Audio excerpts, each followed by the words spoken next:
shall express our darker purpose. Know that we have divided in 3 our kingdom, and 'tis our fast intent to confer them on younger strengths, while we unburdened crawl toward death. A son of Cornwall, and you are no less loving son of Albany. We have this hour a constant will to publish our daughter's several dowers, that future strife may be prevented now. The 2 great princes, France and Burgundy, great rivals in our youngest daughter's love, here are to be answered. Tell me, my daughters, which of you, shall we say, doth love us most, that we our largest bounty may extend? Goneril, our eldest born, speak first. Sir, I do love you. More than words can will the matter. Dearer than eyesight, space, and liberty. None one can be valued, rich or rare. No less than life, with health, grace, beauty, honor, as much a child e'er loved or father found. A love that makes breath poor and speech unable. Of all that matters so much, I love you.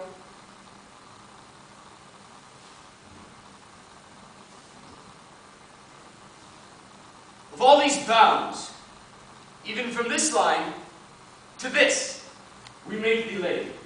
To thine and Albany's issue be this perpetual. What sayest our second daughter, our dearest Regan? Speak. Sir, I am maid of that self-met as my sister, and prizing at her worth, in my true heart I find she names my very deed of love. Only she comes too short, that I profess myself an enemy to all other joys, in which the most precious square of sense possesses, and find I'm alone complicit in your dear highness's love.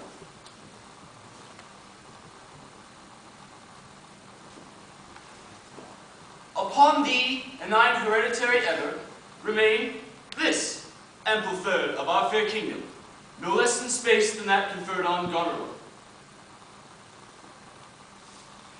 But now, our joy. What can you say to draw a third more opulent than that of your sisters?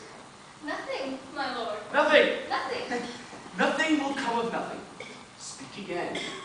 Unhappy that I am, I cannot heave my heart into my mouth. I love your majesty, according to my bond. No more, no less. How now, Cordelia?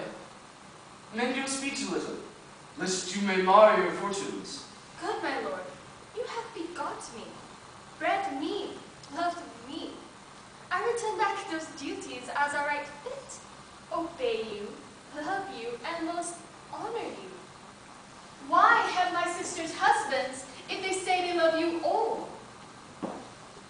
Haply when I shall wed, that lord whose hands must take my flight shall carry half my love with him, half my care and duty. Sure, I shall never marry like my sisters, to love my father all. But goes thy heart with this? Aye, good my lord. So young, and so untender. So young, my lord, and true. Let it be so. Thy truth, then be thy dower. Here I disclaim all of my paternal care, and as a stranger to my heart and me, hold thee from this forever, Beast Kent! Come not between the dragon and his wrath. I loved her most, and thought to set my rest on her kind nursery. Hence and avoid my sight! So be my grave my peace, as here I give her father's heart from her.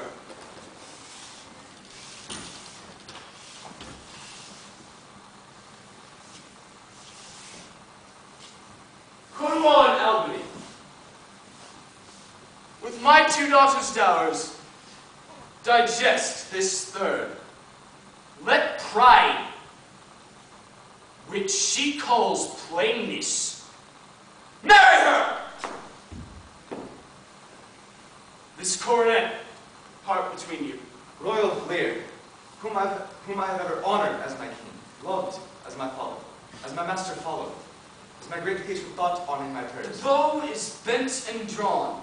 Make from the shaft. Let it fall, rather, though the fork invade the region of my heart. Be kent unmannerly when Lear is mad.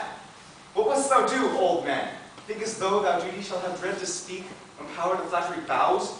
To plainness honours bound, when majesty falls to folly? Reserve thy state, and thy best consideration check thy city's rashness. Thy youngest daughter does not love thee least. Kent!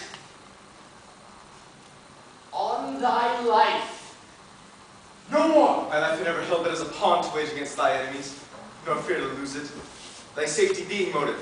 Out of my sight! Better Lear, let me still remain the true blink of thine eye. Now by Apollo! Now by Apollo, king, thou swearest thy gods in vain. O vassal!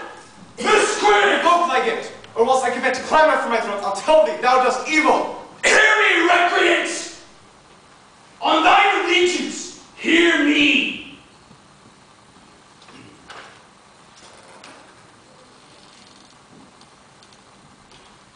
Thou hast sought to make us break our vows, which we durst never yet. 5 days do we allot thee for provision, to shield thee from diseases of the world, and on the 6th, to turn thy hated back on our fair kingdom. If from that day forward thy banished trunk be found in our dominions, the moment is thy death. Away! By Jupiter, this shall not be revoked. Why, fare thee well, king. If thus thou wilt appear, freedom lives hence, and banishment is here.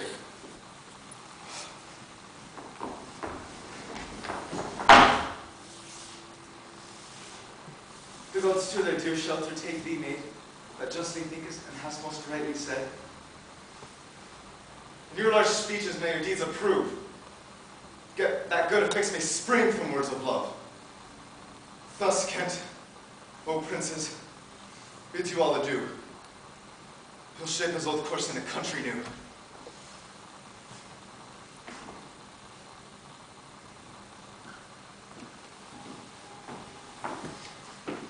I yet beseech your majesty, if for I want that grave and orly ought to speak, and purpose not, since what I will intend, I'll do it perforce. That you make known, it is no vicious blot, murder or foulness, no unchaste action or dishonored step that have deprived me of your grace and favor, but for a want of that for which I am richer. A still soliciting eye and such a tongue, which I am glad I have not. But not to have it, that lost me in her life. Go to! Go to. Better thou hadst not been born than to not have pleased me better.